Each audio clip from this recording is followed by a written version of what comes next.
रावण, वीर गति प्राप्त हुई है कुंभकर्ण को। मरणोपरांत जो सम्मान एक महान योद्धा को मिलता है, उसका अधिकारी है ये। यदि तुम इसी उद्देश्य के साथ यहां पर आए हो, तो पूर्ण सम्मान के साथ कुंभकर्ण का शीश यहां से ले जा सकते हो।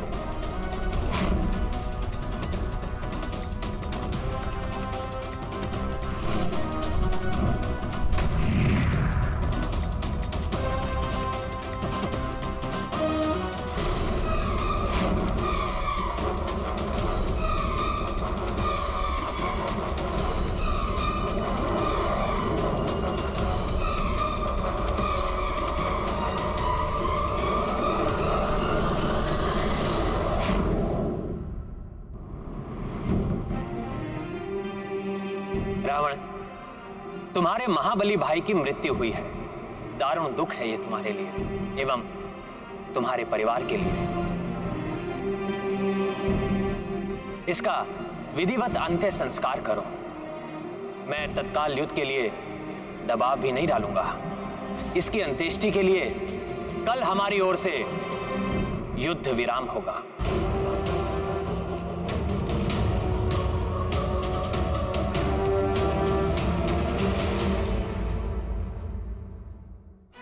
परंतु रावण की ओर से कोई विराम तब तक नहीं होगा जब तक तुम सबके जीवन पर पूर्ण विराम नहीं लग जाता।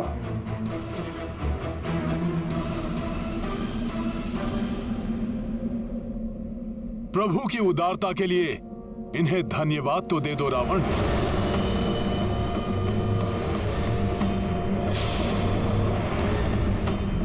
तुम शत्रु हो, फिर भी इन्होंने तुम्हारे दुख को समझा है, तुम पर दया दिखाई।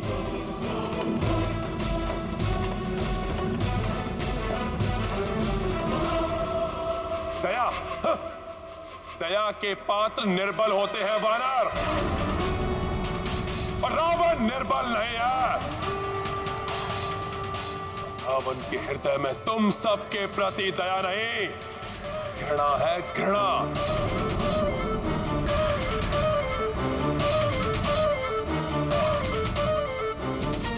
तो शीघ्र ही तुम सब पर मृत्यु बनकर टूटेगी।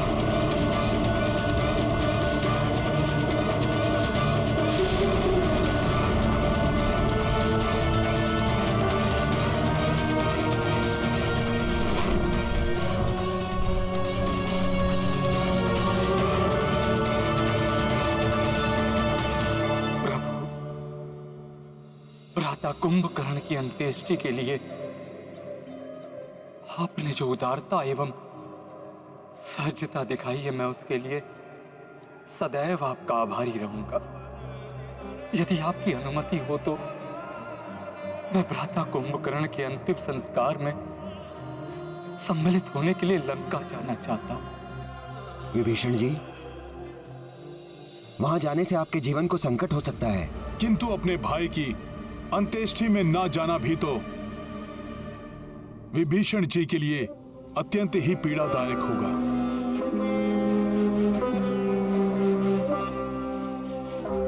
समस्त परिवार के समक्ष भ्राता रावण मुझ पर आक्रमण नहीं करेंगे। बस आपकी अनुमति चाहिए प्रभु। यह आपका अधिकार है महाराज विभीषण। भला मैं आपको कैसे रोक सकता हूं? परंतु लंकेश रावण से अपनी सुरक्षा के प्रति सावधान रहिएगा।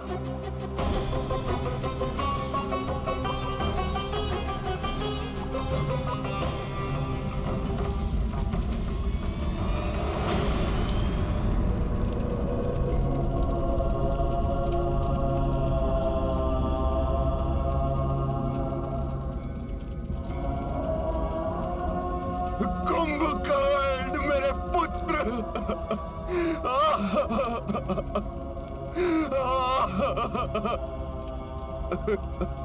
संभालिए स्वयं को। कैसे कैसे संभालूं मैं स्वयं को? पिछली चिता मेरे पौत्र अक्ष कुमार की थी, उसी समय मुझे आशंका हो गई थी कि अगली चिता मेरे किसी न किसी पुत्र की ही होगी। किंतु वो पुत्र मेरा ये महाबली कुंभकर्ण होगा, इसकी तो मैंने कल्पना तक नहीं की थी। विभीषण, तुमने यहाँ आने का दुस्साहस कैसे किया?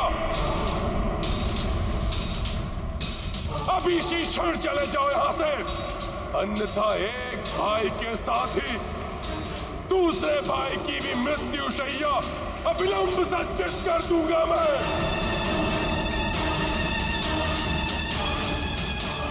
जाओ और बताओ मेरे भाई का वध करने वाले उस वनवासी को किसे चित हो जाए वो रावण के महाकोप का सामना करने के लिए।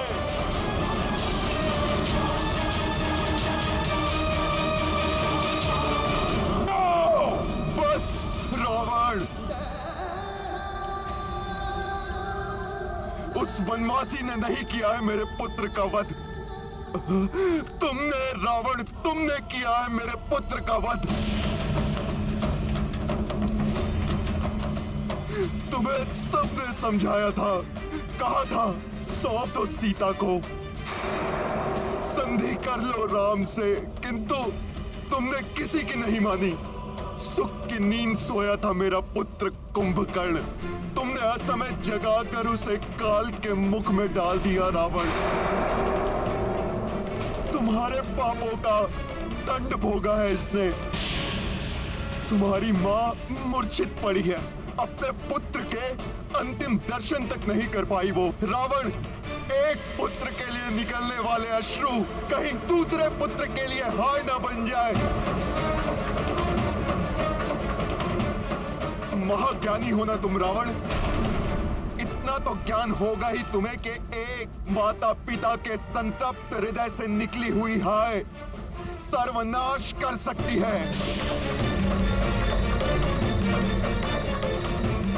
सर्वनाश होगा, उन नर और उन वानरों का सर्वनाश होगा।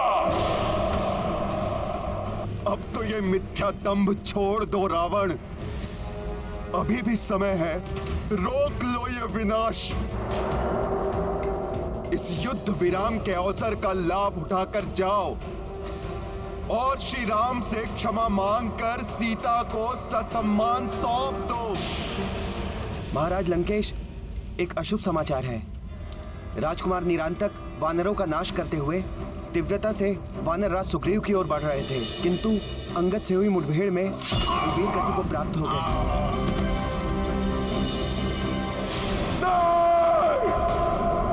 और महाराज, उस महाबली वानर हनुमान ने राजकुमार देवांतक का वध कर दिया। और महाराज, महोदर और महापार्श्व नल और नील के हाथों मृत्यु को प्राप्त हो गए।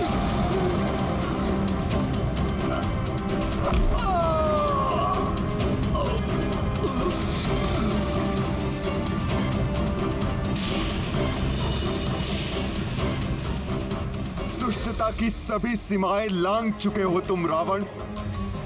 अन्याय, अधर्म, अनीति तो जैसे तुम्हारे स्वभाव ही बन चुके हैं। अन्याय, अनीति, अधर्म, इन सब का युद्ध में कोई अर्थ नहीं।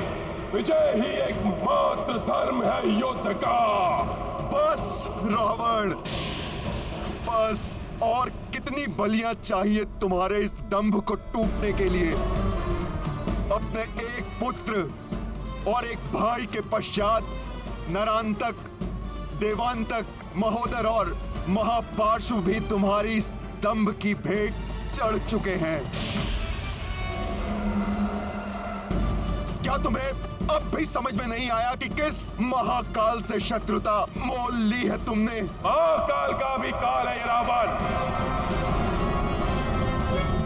अब तो स्वयं ब्रह्मदेव भी उतर आए तो नहीं समझा सकते इस रावण को। मैं अपने महाबली भाई के वध का प्रतिशोध लूंगा।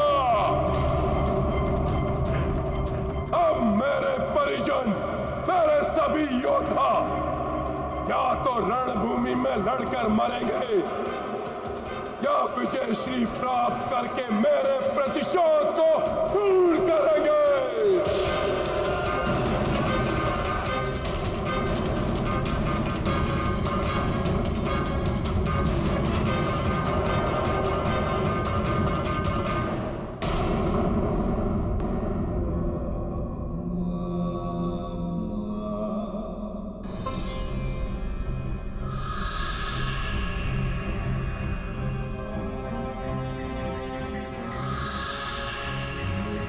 अब मेरे परिजन, मेरे सभी योद्धा या तो लड़कर मरेंगे या विजय श्री प्राप्त करके मेरा प्रतिशोध पूर्ण करेंगे।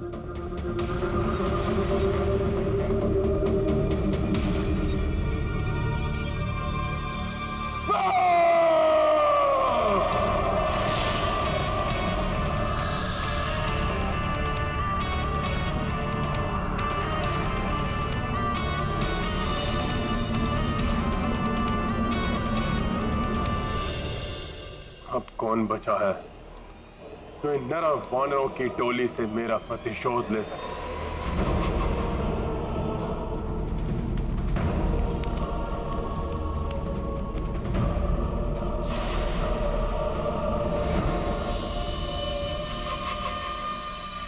प्रभु, सब तो समाप्त हो चुके हैं। अब सिर्फ रावण और मेघनाद ही शेष बचे हैं राक्षस योद्धाओं में।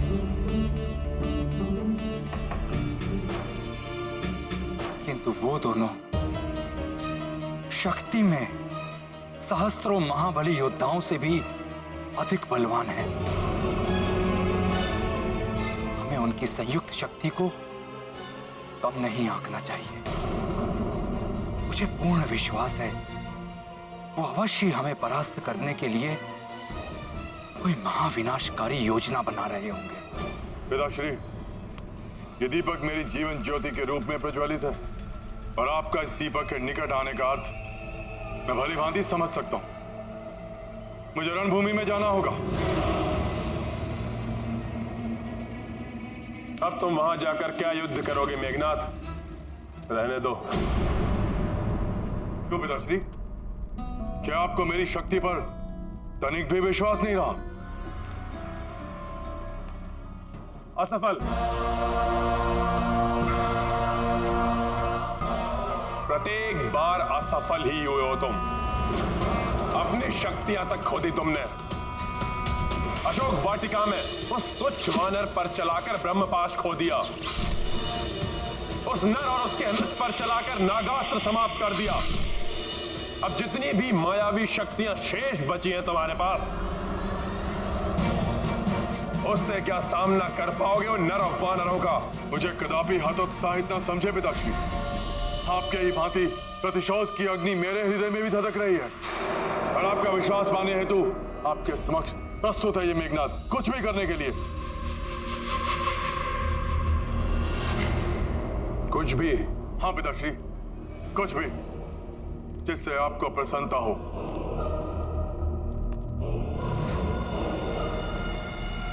ब्रह्मास्त्र है तुम्हारे पास, उसका प्रयोग करो।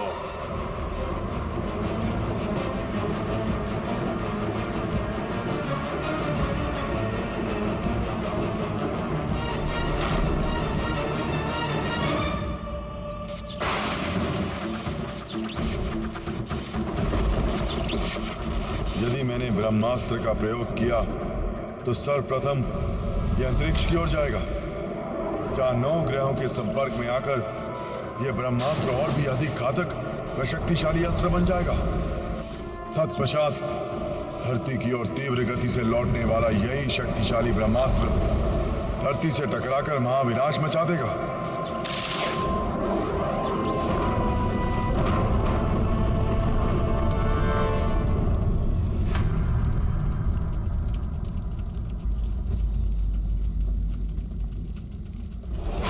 किंतु पिताश्री, ब्रह्मास्त्र तो किंतु परंतु का समय नहीं है अब।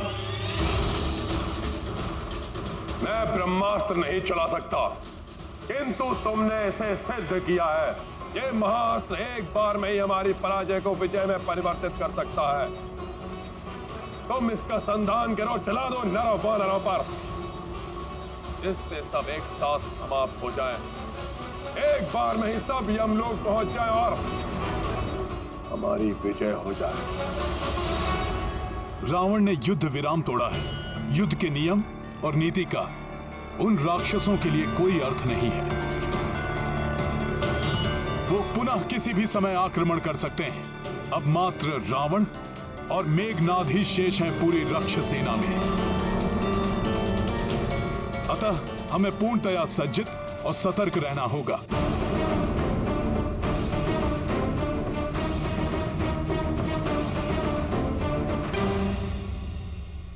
तुमने निहत्थे प्रभु पर शस्त्र उठाया मेघनाद, अब इसका दंड तुम्हें हनुमान देगा।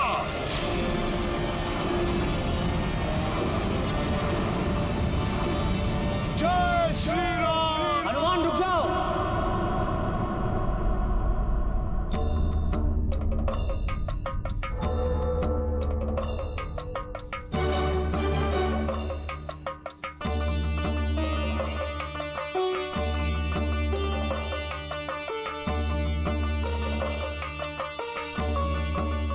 हनुमान, अदृश्य पर वार करने का धर्म तुम्हें भी नहीं करना चाहिए। धर्म तो यही कहता है कि बिना देखे वार नहीं करना चाहिए। कोई निर्दोष भी हताहत हो सकता है, किंतु प्रभु को भी अदृश्य मेघनाद के वार से बचाना है। क्या करूं? यदि मैं अदृश्य को भी देख सका तो शत्रु पर वार कर सकता हूं। देवी माता कुष्मांडा, मैं तुम्हें दिव्य चक्षु प्रदान करती हूँ।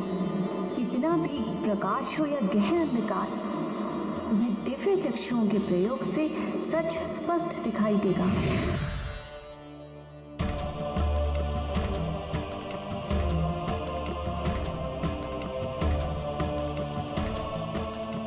देवी माता कुष्मांडा, आपके दिए हुए वरदान की हनुमान को आवश्यकता है।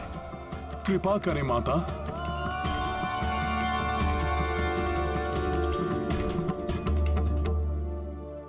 अच्छा, तो यहां है ये दोनों राक्षस।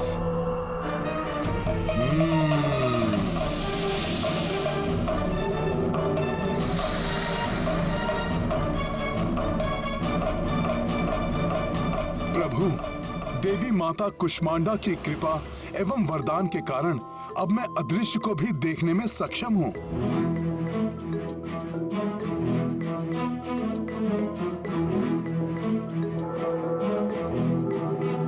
वो दोनों राक्षस दिखाई दे रहे हैं मुझे। फिर तो कोई भी विधान तुम्हें नहीं रोक सकता हनुमान। करो वार।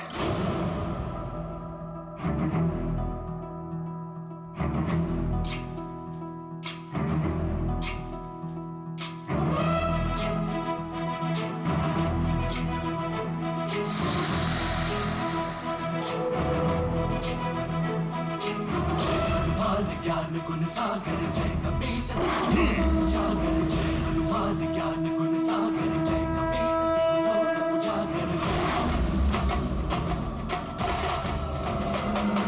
युवराज मेघनाद, ऐसा प्रतीत होता है ये वानर हमें देख सकता है। ये तुम्हारा भ्रम है विद्युत जीवा। हमें देख पाना इस वानर के वश में नहीं।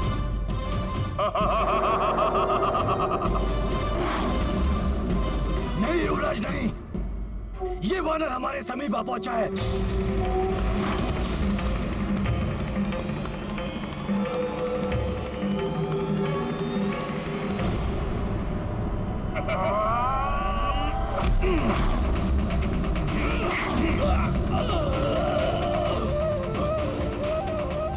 कि दुष्ट वानर है क्या? इसने कैसे देख लिया हमें? ये ले दुष्ट।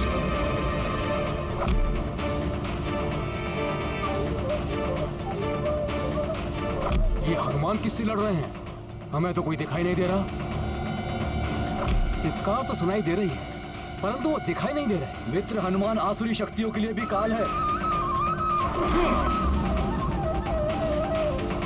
दक्ष वानर!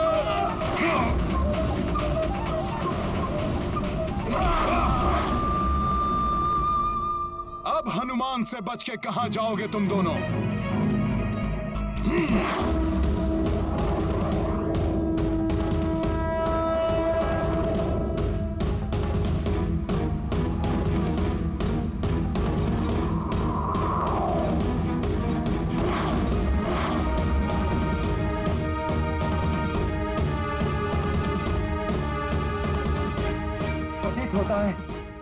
मेघनाथ पुनः अपनी किसी माया में हनुमान को फंसाने का प्रयास कर रहा है।